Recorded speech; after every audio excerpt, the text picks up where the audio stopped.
दिन भी कितने पत्थर है। कोरोना का समय था, उस समय की गजल है, लेकिन सुनिए इसे कि हम पिंजरों के अंदर है, दिन भी कितने पत्थर है, लाचारी पसरी हरसू, मुट्ठी में सब लश्कर है।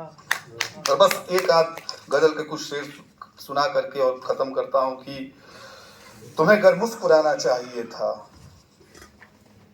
तुम्हें अगर मुस्कुराना चाहिए था, कोई दरिया बचाना चाहिए था। अरे वाह, बहुत प्यारा।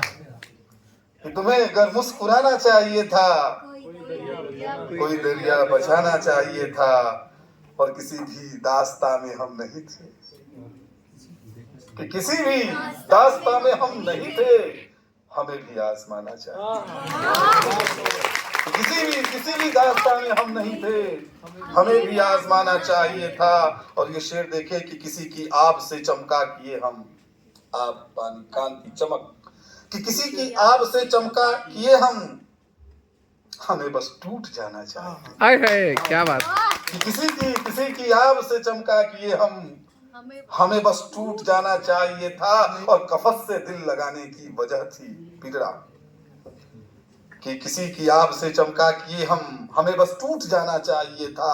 और कफस से दिल लगाने की वजह थी, कफस से दिल लगाने की वजह थी, तड़पने को ठिकाना चाहिए था। कफस से दिल लगाने की वजह थी, तड़पने को ठिकाना चाहिए था। और वहां से भाग कर पछता रहे हैं, कि वहां से भाग कर पछता रहे हैं, जहां सब कुछ लुटाना चाहिए। वहां से भाग कर पछता रहे हैं, जहां सब कुछ लुटाना चाहिए था। और ये अंतिम शेर है कि नदी से वह लिपट कर रो रहा है, कि नदी से वह लिपट कर रो रहा है, कि नदी से वह लिपट कर रो रहा है, उसे तो डूब जाना। अरे वाह। नदी से वह लिपट कर रो रहा है, उसे तो डूब जाना चाहिए था। तुम्हें अगर मुस्कुराना चाहिए था, कोई दरिया बचाना चाहिए था। और बस वो कविता अरावली की सुना के जगह लेता हूँ, बहुत समय हो चुका है।